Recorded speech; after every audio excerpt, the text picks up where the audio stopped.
الحمد لله نحمده ونستعينه ونستغفره ونؤمن به ونتوكل عليه ونعوذ بالله من شرور أنفسنا ومن سيئات أعمالنا من يهده الله فلا مضل له ومن يضلله فلا هادي له وأشهد أن لا إله إلا الله وحده لا شريك له وأشهد أن سيدنا وسندنا ونبينا ومولانا محمدا عبده ورسوله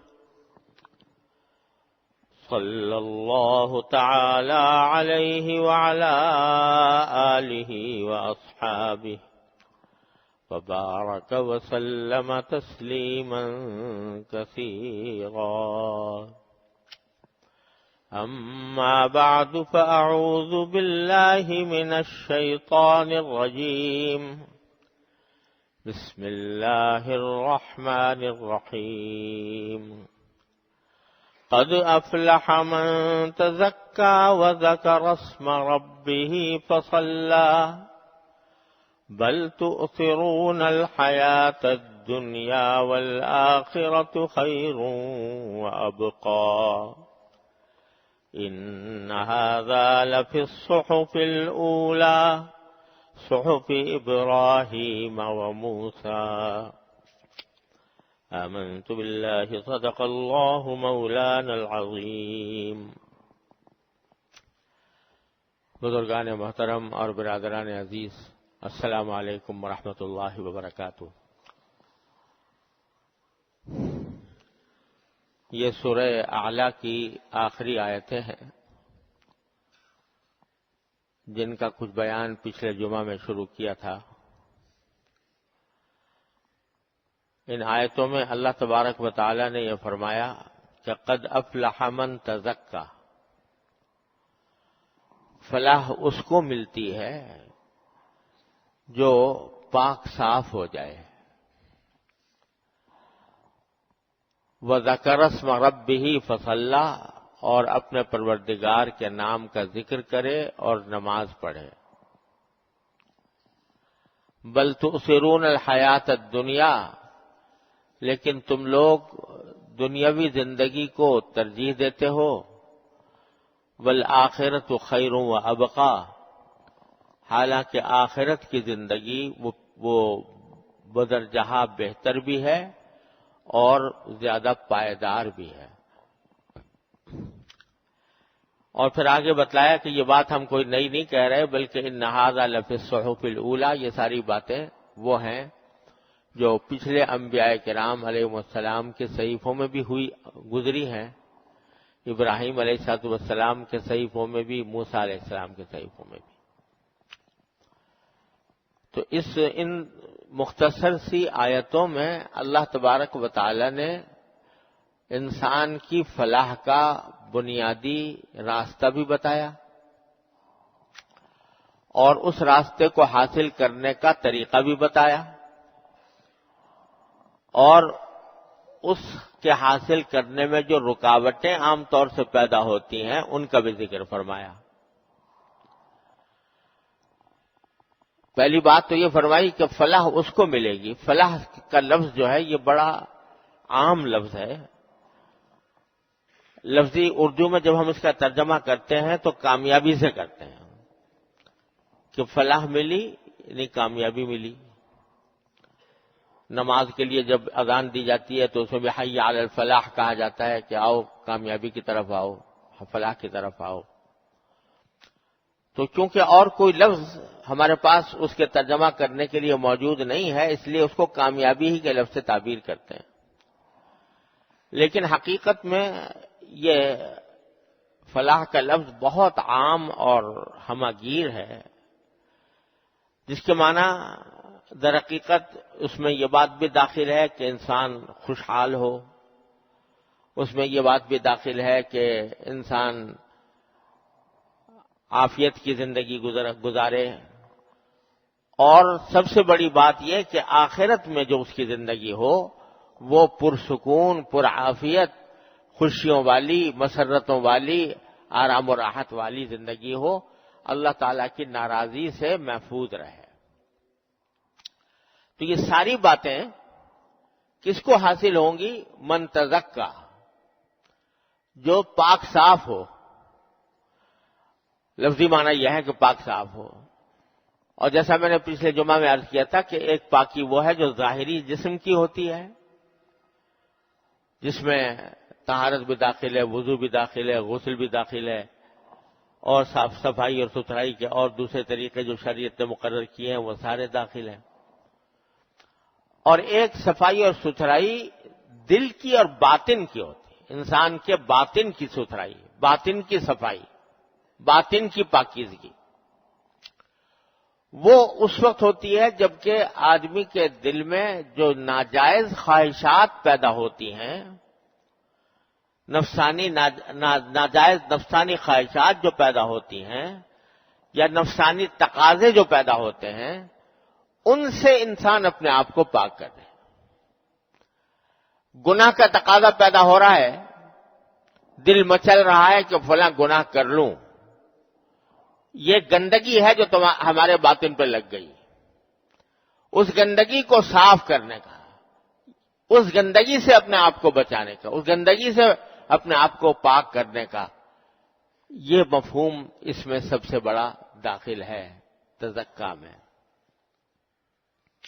جتنے گناہ ہوتے ہیں، جتنی ناانصافیاں ہوتی ہیں، جتنی حق تلفیاں ہوتی ہیں، ان سب کی بنیادی وجہ در حقیقت اگر دیکھا جائے تو یہ ہے کہ انسان کے دل میں جو ناجائز خواہشات پیدا ہو رہی ہیں، آدمی ان کے پیچھے چلا جا رہا ہے اور ان سے اپنے آپ کو علیحدہ اور پاک کرنے کی کوشش نہیں کرتا،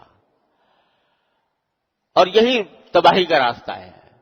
اللہ تبارک و تعالیٰ فرما رہے ہیں کہ فلاح وسعت ملے گی جب اپنے نفس کو، اپنی باطنی زندگی کو، باطنی تقاضوں کو گناہوں سے پاک کرو گے۔ دیکھو، مثال کے طور پر ایک مجلس جمی ہوئی ہے اور دوست احباب بیٹھے ہوئے ہیں، گپ شپ ہو رہی ہے، اس میں کسی کا ذکر آ گیا تو اس کا مذاق اڑایا جا رہا ہے، اس کی غیبت کی جا رہی ہے، اس پر الزام لگائے جا رہے ہیں بغیر تحقیق کے، اور بڑا مزہ آ رہا ہے، مجلس گرم ہے، بڑا لطف آ رہا ہے۔ اب انسان کی نفس کی خواہش یہ ہوتی ہے کہ کسی دوسرے نے کوئی جملہ کسا ہے کسی دوسرے کے خلاف، میں بھی اس کے اوپر ایک ردہ لگا دوں، میں بھی اس کے اوپر ایک اضافہ کر کے، اور میرا دل خوش ہو جائے کہ دیکھو کیسا فقرہ، کیسا کتنا اس کے لیے کیسے لفظ استعمال کیے، ساری مجلس ہنس پڑے، ساری مجلس جو ہے وہ میری تعریف کرے کہ بڑا اچھا جملہ بولا۔ تو انسان کی خواہش یہ کہ میں اس مجلس میں نہ صرف یہ کہ بیٹھا رہوں بلکہ اس مجلس کو اور زیادہ گرم کروں، اس کے اندر اور اضافہ کروں، اور غیبتوں اور بہتانوں کا سلسلہ جو ہے وہ اور زیادہ بڑھے۔ یہ ہے تقاضا دل میں پیدا ہو رہا ہے۔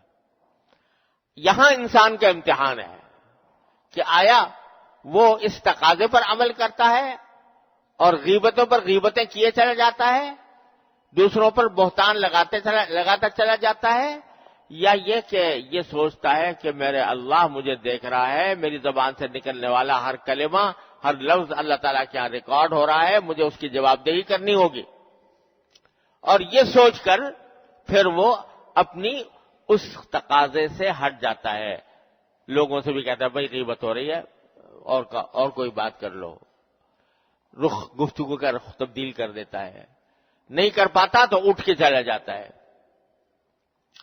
تو یہ ہے کہ اس نے اپنے باطن کو پاک کر لیا، تزکا، وہ جو گندگی آ رہی تھی، وہ جو نجاست جس باطن سے پیدا ہوئی تھی، اس نجاست سے اس نے اپنے آپ کو الگ کر لیا اور سلامتی کے ساتھ چلا گیا۔ تو فرمایا قد افلح، وہ فلاح پا گیا، اس کو فلاح ملی، اور جو لگا ہی رہا اس کو فلاح نہیں ملے گی۔ اسی طرح دنیا کے ہر گناہوں کو دیکھ لو، ہر چیز کو دیکھ لو۔ نماز کا منادی آواز دے رہا ہے، حی علی الصلاح حی علی الفلاح، دل کہہ رہا ہے کہ نیند آ رہی ہے اور بستر گرم ہے، چھوڑ کر جانا بڑا مشکل لگ رہا ہے، لہذا سوتے رہو۔ یہ گندگی ہے جو دل میں پیدا ہوئی۔ اگر اس گندگی کا مقابلہ کر کے آدمی چل پڑے تو وہ تزکیہ ہو گیا، وہ صفائی ہو گئی، وہ گندگی سے نجاست سے نجات پا گیا۔ یہ معنی ہے تزکیہ کا۔ اور جیسا میں نے پچھلے مرتبہ عرض کیا تھا کہ تزکیہ کا جو لفظ ہے باب عربی زبان کے لحاظ سے، عربی کے بڑے دقیق قواعد ہوتے ہیں، اس میں تزکیہ کے اندر یہ بات داخل ہے کہ اس میں تھوڑی سی مشقت کرنی پڑے گی۔ بہت جلدی یہ نہیں کہ بالکل آسانی سے ہو جائے گا، مشقت، لیکن مشقت اٹھا کر ہی فلاح حاصل ہوگی۔ کوئی آدمی سوچے کہ میں ساری زندگی آرام سے سوتا رہوں گا، تو ساری زندگی آرام سے سوتا رہے گا تو کبھی نہ وہ کما سکے گا، نہ اپنے گھر والوں کو کھلا سکے گا، نہ کچھ اور کام کر سکے گا۔ تھوڑی مشقت تو اٹھانی پڑے گی۔ اگر اپنے رزق حاصل کرنے کے لیے مشقت اٹھاتے ہو، ملازمتیں کرتے ہو، تجارتیں کرتے ہو، بھاگے بھاگے پھرتے ہو، ادھر سے ادھر سفر کرتے ہو، تو ایک اللہ کے لیے اور اپنی باطنی نجاست کو دور کرنے کے لیے بھی تھوڑی مشقت برداشت کرو۔ وہ مشقت برداشت کرو گے تو انشاءاللہ تمہیں فلاح حاصل ہو جائے گی۔ تو تزکیہ کا جو لفظ ہے یہ بڑا ہی عام اور شامل لفظ ہے۔ ہر گناہ سے علیحدگی، ہر گناہ سے اپنے آپ کو بچانا۔ اب آگے اللہ تبارک و تعالی نے اس کا طریقہ کچھ بڑا ہی مؤثر طریقہ آگے بیان فرمایا۔ یعنی میں نے عرض کیا نا کہ مشقت ہوتی ہے، اس نفسانی خواہشات کو پامال کرنے میں انسان کو مشقت اٹھانی پڑتی ہے۔ تو اس مشقت کو کیسے ہلکا کیا جائے؟ اگر مجھ جیسا کوئی کمزور آدمی، اس کے سامنے کہا جائے کہ بھئی تجھے تو یہ مشقت اٹھانی پڑے گی، تو وہ کہے گا جی میں تو اس مشقت کا متحمل نہیں ہوں، مجھ سے نہیں اٹھائی جاتی۔ تو اس مشقت کو ہلکا کیسے کیا جائے؟ اس کا ذکر اللہ تبارک اس کا طریقہ اللہ تبارک و تعالیٰ نے اگلی آیت میں بیان فرمایا کہ وَذَكَرَ اسْمَ رَبِّهِ فَصَلَّى۔ راستہ اس کا کیا ہے کہ اپنے پروردگار کا ذکر کثرت سے کرو، اپنے پروردگار کی یاد دل میں بٹھاؤ۔ اس کو جتنا ذکر کرو گے، پروردگار کا جتنا ذکر کرو گے، جتنی اس کی یاد دل میں بساؤ گے، اتنا ہی تمہارے لیے یہ مشقت، تزکیے کی مشقت آسان ہو جائے گی۔ یہ ذکر اللہ تبارک و تعالی نے ایک ایسی چیز بنائی ہے کہ یہ ایک انسان کو طاقت فراہم کرتی ہے، ایک انرجی فراہم کرتی ہے، ایسی طاقت فراہم کرتی ہے جس کے ذریعے وہ شیطان اور نفس کے تقاضوں پر قابو پانے میں آسانی محسوس کرے۔ اللہ تبارک و تعالی نے ذکر ایسی چیز بنائی ہے۔ تو ذکر اسم ربہ، اپنے پروردگار کے نام کا ذکر کرو۔ اس سے کیا ہوگا؟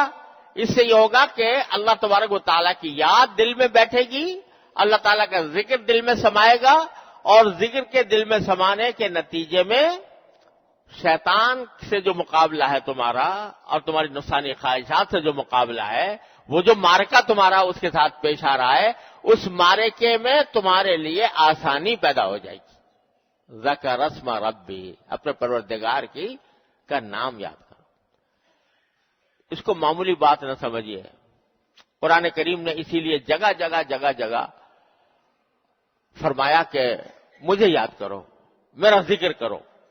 یا ایھا الذین آمنوا اذکروا اللہ ذکرا کثیرا، اے ایمان والو اللہ کا ذکر کرو اور کثرت سے کرو۔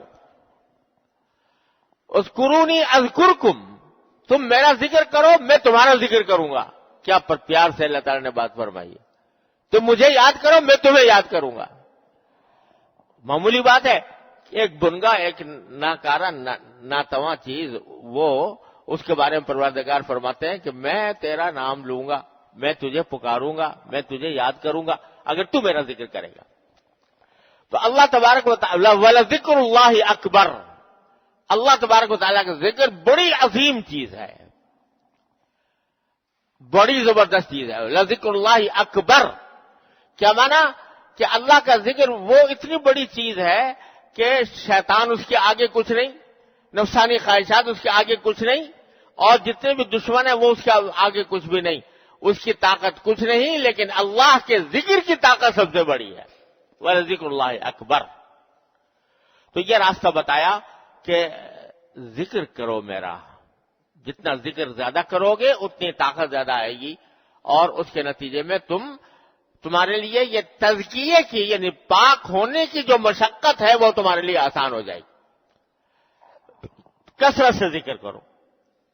ذکر میں یہ بات سمجھ لیجئے، ذکر ایک ہوتا ہے زبان سے، سبحان اللہ، الحمدللہ، لا الہ الا اللہ، اللہ اکبر، لا حول ولا قوت الا باللہ العلی العظیم، جتنے بھی ذکر کے طریقے مسنون ہیں نبی کریم صلی اللہ علیہ وسلم سے ثابت ہے، وہ سب ذکر ہے، وہ بھی ذکر ہے۔ اس کے علاوہ جتنی عبادتیں ہیں وہ بھی ذکر ہیں، وہ بھی ذکر میں داخل ہے، یہاں تک کہ اللہ تبارک و تعالی کا شکر ادا کرنا، الحمدللہ یہ کہنا، یہ بھی ذکر ہے۔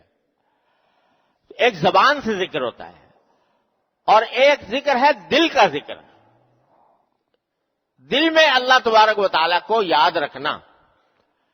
دل میں یاد رکھنا وہ کس طرح کہ کوئی اچھی حالت معلوم ہوئی تو آپ نے دل میں کہہ دیا اللہ آپ کا شکر ہے، آپ نے مجھے یہ اچھی عادت عطا فرمائی۔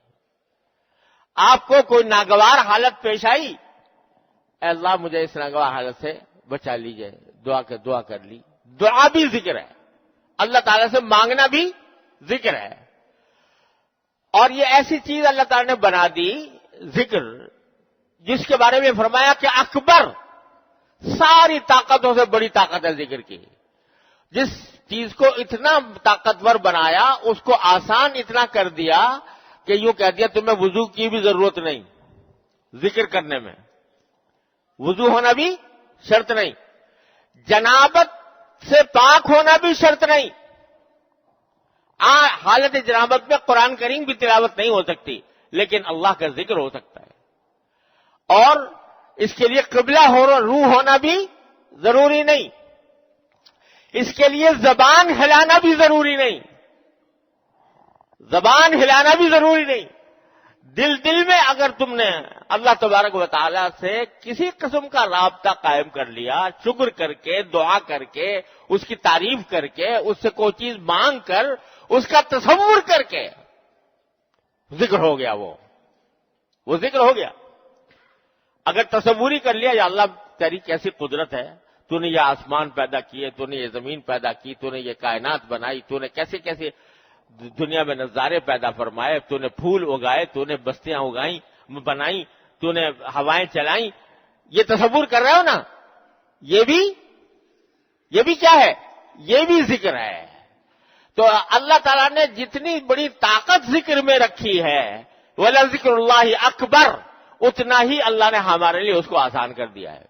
کوئی شرط نہیں اللہ کو یاد کرنے کی، کوئی شرط نہیں اللہ کو یاد کرنے کی، دل میں بھی کر سکتے۔ یہاں تک کہ آدمی اگر کسی نجاست کی جگہ پر ہو، بیت الخلاء میں زبان سے ذکر کرنا تو جائز نہیں ہے، لیکن دل سے ذکر وہاں بھی ہو سکتا ہے۔ اور دل سے ذکر کس طرح ہو سکتا ہے کہ اللہ تعالیٰ نے اپنے فضل و کرم سے مجھے اچھی غذا عطا فرمائی، یا اللہ تیرا شکر ہے تو نے ہضم کرا دی، یا اللہ اس کے اندر جو گندگی تھی وہ تو نے نکلوا دی، اس سے مجھے فارغ کر دیا، اگر یہ پڑی رہ جاتی تو کتنی مجھے بیماریوں کا سامنا کرنا پڑتا۔ یہ سب تصور اگر کر رہے ہو، یہ تصور بھی ذکر ہے۔ تو اللہ تعالیٰ نے یہ فرمایا کہ اگر یہ ذکر کی عادت ڈال لو گے، چلتے پھرتے اٹھتے بیٹھتے، زبان سے جب کر سکو زبان سے نہ کر سکو تو دل سے ذکر کی عادت ڈال لو گے، تو یہ جو تزکا کی مشقت ہے، یعنی پاک صاف ہونے کی جو ہم بتا رہے ہیں تھوڑی مشقت ہونے، وہ مشقت تمہارے لیے آسان ہو جائے گی. اور یہ تجربہ ہے کہ جتنا اللہ تبارک و تعالیٰ کا بندہ ذکر کرتا ہے، بندہ اللہ تعالیٰ کو یاد کرتا ہے، اتنا ہی یہ مشقت آسان ہو جاتی ہے. دیکھو ذرا ایک سادہ سی مثال سمجھ لو کہ جب گناہ کا کوئی تقاضا پیدا ہوتا ہے اور آدمی اس کے اوپر عمل کرتا ہے، رشوت ایک بڑی بھاری رشوت کی پیشکش ہوئی ہے، تو انسان جو ہے اس کا دل کہتا ہے یار اتنے سارے پیسے حاصل ہوں گے اور میری پتہ نہیں کتنے ضرورتیں پوری ہوں گی، لے لو کوئی بات نہیں. دل میں خیال آیا کہ بھئی منع ہے، گناہ ہے، حرام ہے. ارے یار گناہ ہے، حرام ہے، وہ تو پتہ نہیں کب اس کا انجام ملے گا، ابھی فوری طور سے تو یہ ایک نفع حاصل ہو رہا ہے، لہذا کر بیٹھو. یہ اگر وہ اللہ کا ذکر مضبوطی سے جمع ہوا نہیں ہے تو آدمی ہتھیار ڈال دے گا اور کیا کہ چل رہا ٹھیک بات ہے، لے لو، پھر دیکھا جائے گا، اب تو آ رہا ہے نا، پھر کل کی پھر دیکھی جائے گی، یا توبہ کر لیں گے، کچھ تلافی کر لیں گے، لیکن فی الحال پیسہ مل جائے. تو یہاں ہتھیار ڈال دیے. لیکن جس کے دل میں اللہ کا ذکر پیوست ہوگا، اللہ کا ذکر سمایا ہوا ہوگا، جس کے دل میں یہ خیال ہر وقت وہ اس کی گردان کر رہا ہے کہ میں بندہ ہوں، میرا پروردگار ہے، اللہ تبارک و تعالیٰ ہے، میں اس کا بندہ ہوں، مجھے اس کے سامنے جواب دہی کرنی ہے. جو آدمی ہر وقت اس کی گردان کر رہا ہے ذکر کے ذریعے، تو پھر وہ کہے گا لات مارو اس دولت کے اوپر جو مجھے میرے اللہ سے دور کر دے، جو مجھے اللہ تبارک و تعالیٰ مجھ سے ناراض ہو جائے، وہ اس پر لات مار کے ہٹ جائے گا. تو جتنی گناہ ہو رہے ہیں وہ سب اس وجہ سے ہو رہے ہیں کہ اللہ کا ذکر، اللہ کی یاد دل میں سمائی ہوئی نہیں ہے. اگر سما گئی جس دن سما گئی، اور جن کے سما جاتی ہے ان کا تجربہ کر کے دیکھ لو، پھر میرے اللہ کا کام یہ ہوتا ہے کہ جو اللہ کی خاطر اپنی کوئی لذت چھوڑتا ہے، اپنی کوئی راحت چھوڑتا ہے، اللہ کی خاطر اپنا کوئی مفاد چھوڑتا ہے، میرا اللہ اس کو کبھی ناکام اور نامراد نہیں کرتا. قد افلح، ضرور فلاح ملے گی اس کو جو یہ مشقت اٹھا کر اللہ کے ذکر کو مد نظر رکھتے ہوئے جب گناہ کو چھوڑے گا. قد افلح، وہ ضرور فلاح پائے گا. میرا پروردگار یہ کہہ رہا ہے. کبھی آزمائش چھوٹی موٹی آ گئی، لیکن انجام کار دنیا میں بھی اور آخرت میں بڑا اسی کو ملے گی. تو اس کا طریقہ بتایا، من ذکر وذکر اسم ربہ، اللہ پروردگار کا نام لے. تو ذکر کو بھائی عادت ڈالنے کے لیے پتہ نہیں کتنے سوچیں دماغ کے اوپر ہمارے سوار رہتی ہیں ہر وقت. بعض کام کی بھی ہوتی ہیں، بیکار بھی، فضول، کوئی نہ مقصد دنیا کا نہ آخرت کا. ان کو چھوڑ کر آدمی اللہ تبارک و تعالیٰ کی نعمتوں کی طرف دھیان کرے. میرے پروردگار نے مجھے کیسی نعمتیں عطا فرمائی ہیں، اس کا شکر ادا کرنے کو کرے. جو حاجت پیش آ رہی ہے اس کو اپنے پروردگار سے مانگے، دل میں مانگ لے، دل میں مانگ لے، یا اللہ مجھے یہ حاجت پیش آ گئی ہے، اپنی رحمت سے مجھے پوری کر دیجیے. جب یہ آدمی اس کی مشق کرتا ہے، چلتے پھرتے، اٹھتے بیٹھتے، سوتے جاگتے، تو اللہ کا ذکر اس کے اندر سما جاتا ہے. پھر اس کے لیے تزکا کا کام آسان ہو جاتا ہے. ذکر اسم ربہ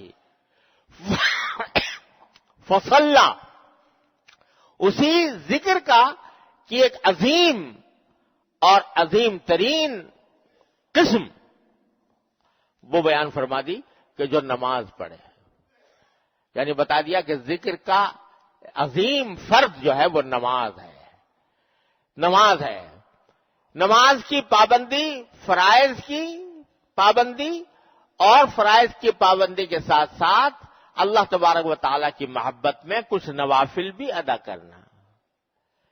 اللہ تبارک، ایک حدیث قدسی ہے کہ اللہ تبارک و تعالیٰ فرماتے ہیں کہ میرا بندہ میرے نوافل کے ذریعے میرے قریب ہوتا جاتا ہے.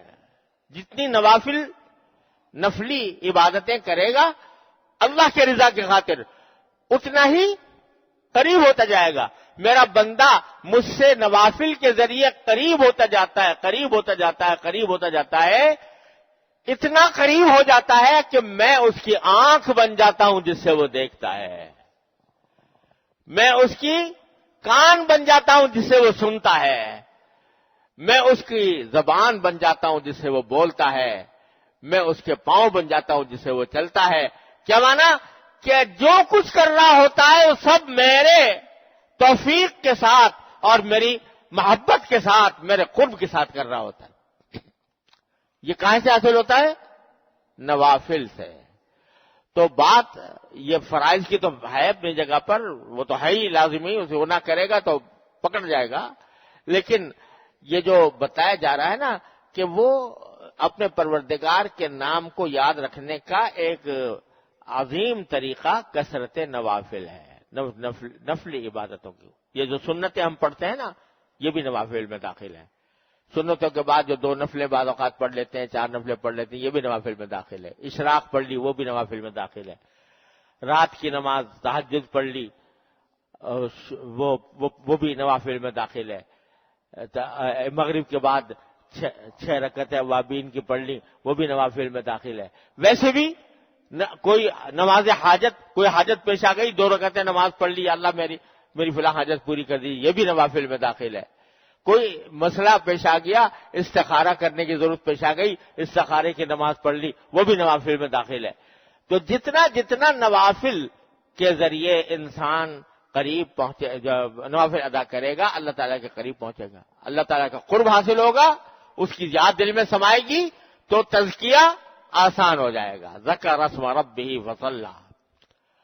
لیکن آگے پھر اللہ تعالیٰ نے فرمایا کہ کیوں یہ آسان نسخہ تمہیں بتایا جا رہا ہے پھر بھی نہیں کرتے تم، پھر بھی نہیں کرتے، کیوں نہیں کرتے؟